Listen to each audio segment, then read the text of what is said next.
Hello, everyone. It is a Christmas Eve right now. I am at Apollo Beach Preserve and holding my video camera here. It's a beautiful background, beautiful weather too. And so we're going to talk a little bit more about the Gaza Israel conflict, Hamas Israel. And I want to specifically address some of the critique that is being leveled against Israel and the fantastical solutions that they have of what Israel should do. They have ideas. They're trying to lecture Israel what you should do, what you shouldn't do. So I want to talk about these things. Now, before I go any further, let me tell you that it's not like I have great solutions. I don't. But I find it very, very amusing / bemusing that these people who are far less I really don't think that they know what's going on in the Middle East. I think they're really Monday morning quarterbacks. Is that what they call it? You know, like they just don't know. I have to assume that they don't know because if they did, they wouldn't be making these proposals. So I'm referring to Thomas Friedman. So if you read the New York Times, he's been writing for a while now. He's very critical of Bibi. He's a very strong proponent of the two-state solution. And early out in this conflict, I'm talking about specifically the current war, the Gaza war right now that is happening. Early on, he was extremely scathing of Israel. He said it's a big mistake of launching this invasion of Gaza without also embarking on a peace deal, on an overarching peace deal with the Palestinians. So his argument, he didn't make it very explicit. So I'm not sure if I might be paraphrasing this a little bit slightly incorrectly, but his essential argument is that the grievance / disgruntlement that is being exhibited on the part of the Palestinians as embodied by what Hamas did on October 7, that's not going away. And so you can't just bulldoze your way through Gaza and just kill all the terrorists and think, oh, okay, problem solved. No, it's not solved. Who's going to govern Gaza, right? Who's going to govern Gaza? Not going to have another occupation, are you? And the criticism is going to be enormous of all the lives lost, et cetera, et cetera. So you can't, and of course, the Arabs will be very dissatisfied, as they in fact are. But he wrote this before, the beginning of this war, and so yeah, so you're just not going to succeed. You're going to be forced to withdraw anyway before you finish your mission. And again, even if you do complete your mission, which is eradicate Hamas, the ideology is still there. They're just going to come back, just pointless. A lot of people are going to be lost. You're going to be isolated diplomatically, not workable. Okay, this is what unless you do a comprehensive peace deal. And so he's been going on and on, every week or so he turns out another article. And, first of all, I respect him. I respect Thomas Friedman. I'm not going to say he knows nothing what he's talking about, but I'm really curious as to what he really is saying here, because I wish I could debate him here, because he seems to live in a fantasy here. So let me break this down. First of all, the two-state solution. Okay, it is now well known among people who are objective about this conflict. It is now well known that the reason we don't have a two-state solution is because of Palestinian transigence. What is the word? Intransigence. Sorry, intransigence. So this has been proposed numerous times, starting basically in 1948, really, but has been offered again and again and again, and also in the last 20 years, it's been offered numerous times, including in Camp David Summit, which is 1999 or 2000. Then again, 8 years later, that was under Ehud Barak. Then a few years later, under Ehud Olmert. Again, these were leftist regimes. Okay, so these are the regimes that supposedly that you like. I'm talking here to Thomas Friedman. Okay, you don't like Bibi. He's a crazy, quote unquote, right? He's got all these settlers. He goes into crazies. Who insist on settling in the West Bank, etc., and ruining any possibility of a future Palestinian state there. So yeah, okay, I get it. You don't like Bibi, but you do. So you do like Ehud Barak and Ehud Olmert. They offered a peace deal, and the Palestinians rejected it. I find it quite striking that he doesn't mention this in any of his articles, that the Palestinians rejected it. And so, because this is a very important point to make. I mean, if you're going to say that the only way there's going to be lasting peace in this current war is if this is followed up, or if this is coupled with a peace deal with the Palestinians, then what is going to be the peace deal? So, I mean, to suppose that Israel will or ought to give more than they were willing to give under a leftist government in times of peace, in times when the Palestinians were behaving themselves, quote unquote, right? In times of relative calm and relative peace, to suppose that Israel is going to be willing to give more now is absolutely ludicrous. Okay, that was an extremely generous offer. And if anything, any reasonable person would know and would understand that it's not realistic to expect and to suppose and to ask for Israel to give more now in response to a terrorist attack, right? To give now more than they had given then. So I have to then assume by the process of elimination that what you're implying is that somehow the Palestinians are going to be willing to give more or be willing to go back to that deal. But this is Hamas you're dealing with. And they're the ones that are becoming popular in response to this October 7 attack, right? So if anything, on the Palestinian side, they're becoming more radicalized too. So they're not going to agree to that deal now either. And think about it. If they wanted to agree to that deal now, they could have done so without the October 7 attack. Okay, that makes it a lot less likely that Israel would agree to the offer that they previously had offered in 2000 and in 2008 and etc. So, bottom line is that I really don't know what he's talking about. I just don't know, and I'm asking this in full credulousness here. I'm not being sarcastic here. I really don't know what he has in mind, because he's an educated person, and he doesn't. I really don't know what's happening. Did he lose his mind? What in the world is he talking about? What two-state solution? Again, Israel is not going to give in more now in response to terrorism. He knows this.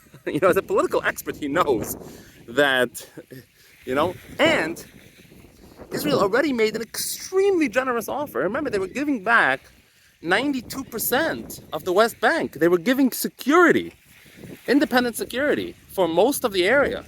They were giving them custodianship in East Jerusalem over the Temple Mount. I mean, there's a lot of things. There was even a nominal right of return as well. I emphasize the word nominal. They were going to allow like a certain quota, a small number, just to as a symbol that, okay, you have the right of return. There was going to be compensation. There was going to be a multi-billion-dollar fund to compensate those who had to leave Israel proper, the 1948 borders. I mean, this is a very generous offer. Does he really think Israel is going to give more now? Oh, we're going to up the quota now. Now, in response to October 7, okay, instead of having a $32 billion, it's going to be a $100 billion fund. Instead of having, it doesn't make any sense. Has he spoken to Hamas? Has he spoken to these people? Does he know how they think? Because if they think that they can get more, and if they actually do get more out of this terrorist attack than they had gotten without it, then they'll do more of it. Then they'll do more of it. How is that a solution to the problem? How is it going to be peace following this? If you're willing to give them more now, then they'll say, okay, I want even more. Or else I'll attack again. So it doesn't make any sense. And again, with all due respect, I don't know. I think he's lost it. He is doesn't have it in him anymore. Again, I wish I could debate him, but yeah, it is what it is. Okay, so that's one point that I wanted to make. Now, I mentioned earlier in this monologue that Israel doesn't have many good options either. So, what is Israel going to do after what they call the day after? So, assuming that Hamas is defeated, and by the way, I did have a monologue about, what was it, like 3 weeks ago, remember, during the pause during the pause when Israel was doing the exchange of 3 Palestinians for each hostage. So back then, I was very pessimistic. I thought that Hamas would regroup during this time. It would make it a lot harder for Israel to continue to resume the fighting. I thought that it might have been extended, that the pause might be extended, and then it will be difficult diplomatically, politically to relaunch it, etc. And I thought the whole thing was over. That the whole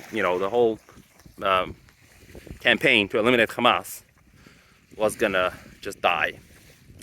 So I was very much against it. But it appears that Israel is on track. Right now I can say that Israel is on track to eliminate Hamas unimpeded. One of my concerns was the international outcry, etc., etc. But I think that at this point, it's been 10 weeks already. So at this point, I think the hump in the road has been passed. Like the big hurdle has been surmounted here. Because all the critics have essentially exhausted their crying voices already at this time. And anyone and everyone who wanted to speak out has had a chance to speak out. I mean, the UN has already voted, for example. The US vetoed it. They did another vote. The US abstained. That's the vote to admit some humanitarian aid. So I mean, everyone has spoken. Everyone has done their part in this conflict of, contributing their 2 cents. Of course, it's very predictable as to what's happening here. Okay, so Hamas and the entire Arab world. It's very disgraceful that this is the case, but yeah, the entire Arab world, the entire Muslim world, is either pro-Hamas or silent. Okay, nobody is criticizing them openly. So that, again, this is very, very regrettable. And then you have Western world, so that includes the US and other Western countries. Now, the US is obviously an outspoken ally of Israel. Other Western countries should and theoretically side with Israel, but they're hedging. They're kind of hedging. We already know that. Like, for example, Britain abstains. They abstain from votes. Now, is it because they're not sure? No, of course. It's not that they're not sure about what's happening here. Of course they're siding with Israel. It's just that there is a large Muslim population in Britain itself, and in general, they don't see any point in instigating any fight with the Arab world. They'd rather be on good terms. So if they take the stance that the US takes, then it's just unnecessarily provoking the Arab world. And so the way they see it is, okay, if the US is going to veto the resolution anyway, I might as well just abstain. This is the logic, really, what's happening there. Okay, anyway, so that's the Western world. And then there is what I call third world countries. Okay, so these are countries that are not aligned with either Russia or China. I'll get to Russia and China in a minute. So we're talking here mainly just random East Pacific countries, South American countries, etc. So they tend to be against Israel.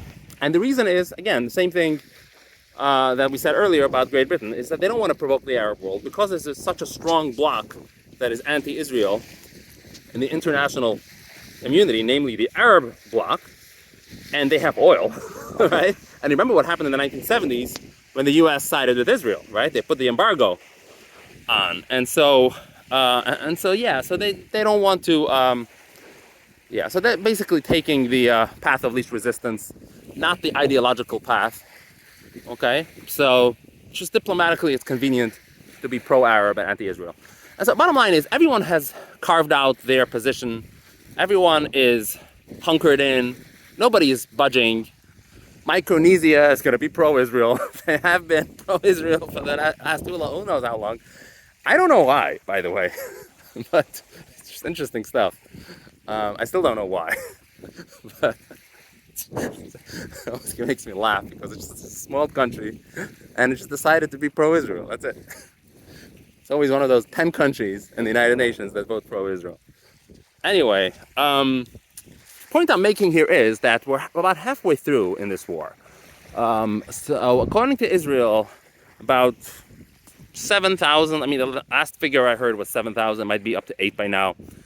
But, so there are a very good few thousand of Hamas fighters that have been killed. So allegedly there are, let's say, about 30, 35, maybe 40,000 fighters. I think once we reach 25, 30, it's over for sure. And it very well might be over if the leadership is knocked out and or Israel kills, say, 60 or 70% of their fighters. And so I think at the rate that this is going, if Israel is able to, let's say, reach 15 to 20,000 fighters killed, then it's hard to see how Hamas can continue. I mean, Hamas is really hoping, the reason they're really continuing to fight at this point is that they're hoping that Israel is going to run out of time. But I think that, and I was very much concerned about this, a month or two ago. But now, like I said, I think that it's, the Gaza war is essentially, it's losing its momentum in terms of the international attention to it, because everyone already has their position. There's nothing else you can do. We already know Israel is going towards the end. They've said that. Israel has basically given the green light. And even though I'm talking about America, the US. Now, even though the US doesn't like it, right? And they keep telling them that, oh, we gotta do more, more surgical strikes. We can't have this. They started even using the word indiscriminate, right? Which isn't true, but okay, whatever. You can't do indiscriminate bombing. But nevertheless, Israel is going to do what it has to do, whatever it has to do. So it'll try to minimize the cost of human life as much as possible. But again, we're dealing with an enemy that strategically and deliberately embeds itself within civilians. So it's going to be very difficult. But anyway, I'm getting sidetracked here. The point that I'm making here is that Israel is about 50% through. I think that if things go on track, I don't think there's going to be another hostage deal. I just don't think so. In fact, I was surprised at the first hostage deal because I don't think Hamas really got anything out of it. Yes, it got 3 Palestinians for one. It got some surge in popular support in the West Bank towards Hamas because of this. But ultimately, it's not a victory for them. The victory would be if Israel withdraws, if they survive to fight another day, and if they can exchange these hostages for many more Palestinians, including those who have real blood on their hands. And that's not going to happen. It's not going to happen. I think that most hostage families in Israel, or at least many of them, have already resigned themselves that the fate of these hostages is bleak. They're not coming out alive, most likely. And that's something that I thought, back in the beginning of this conflict, I didn't think there was going to be any hostage exchange, and I think they were all going to die. But this is not the Gilad Shalit times.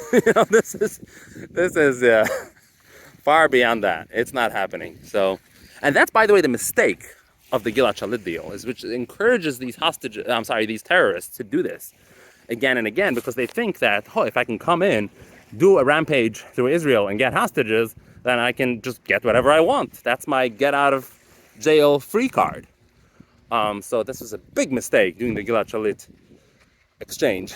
But anyway, in this conflict, it's not happening because Israel is determined to eliminate Hamas regardless. So yeah, it'll do anything. It'll do within reason. It'll do certain things to get the hostages back, but it's still gonna eliminate Hamas. So it's not, it cannot possibly be a victory for them if they themselves, as an organization, as a fighting body, ceases to exist. So they're going to lose, that's for sure. And I think at some point, like I said, at the 60-70% mark, once Israel knocks out, let's say, 25,000 of their fighters, it's over. Now, that's a big number, though, right? How do you reach 2025? It's hard. It's been 10 weeks and they only reached about 7,000 at this point. So, they need to more than double that, right? And it becomes a lot harder as the war advances. And this is what I also discussed in the previous monologue when I was pessimistic about this war. It becomes a lot harder because where are the civilians going to go at this point? And Egypt is determined. They're not letting them through the border. Israel cannot let them into Israel either. And I'm not sure why they cannot go back to areas that Israel had already conquered. I'm not sure about it. I understand sort of why that's not feasible, but at the same time, I don't think there's going to be any choice in the matter. This this is a huge population we're talking about here. This is over 2 million. Where are they all going to go? Egypt is not letting them through. So unless Egypt relents, I just don't know what's going to happen. Egypt is extremely determined not to allow them in. And I think it doesn't make any sense for Israel to allow them in either. So the path forward is not looking easy. But at the same time, I could envision an Israeli victory. And the last thing I wanted to point out is people are asking, okay, what's going to happen once Hamas is in fact eliminated, once they actually do concede defeat and whatever that entails, what then? So I do agree with Netanyahu. I don't think it's a radical position to take. I think that the PA is a very, very ill-suited entity to govern Gaza after the war. It could still happen, but I think the rhetoric right now is still correct for Bibi to say that no, that's not what we're doing. Remember, Bibi said we're demilitarizing and de-radicalizing. This is a very important point to make, because I think one of the reasons that Oslo failed is because not enough was done to de-radicalize. Okay, and also the other reason it failed is because not enough was done to deal with the Arab world in general, as opposed to merely with the Palestinians. But that's a whole other monologue, a whole other discussion has to, elaborate on that point. But anyway, what I'm saying here is that so de-radicalization is very, very important, and obviously the Palestinian Authority has not done that, and it's very sad. It's very sad. I'm telling you, the Mahmoud Abbas, Yasser Arafat, they had a chance. They had many chances. They could have done brave things that would not have been at the time popular with the people, I admit, but the people would have ultimately appreciated it. Okay, a leader doesn't always look back and say, "Oh, is the entire crowd with me? Oh, if not, I'm not leading, or I'm not going to lead them down this path." No, that's not a leader.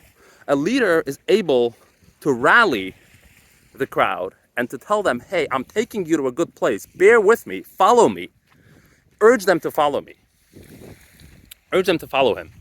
And that's not what was done with Arafat. Arafat just, it was at the end of his life, towards the end of his life, and he just wasn't interested. And the popular support wasn't there. And so he said, okay, I'm not going to do any peace deal. We're just going to continue fighting, because the popular support was not there. There's a fighting spirit among the Palestinians, quote unquote. They want to fight. They don't want peace. They want the entire land.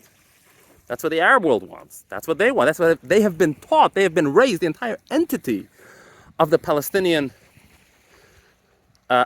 entire Palestinian ethnic identity is predicated on this concept as that we need to fight Israel, and we need to eliminate Israel and build a Palestinian state in lieu of Israel, not side by side with Israel.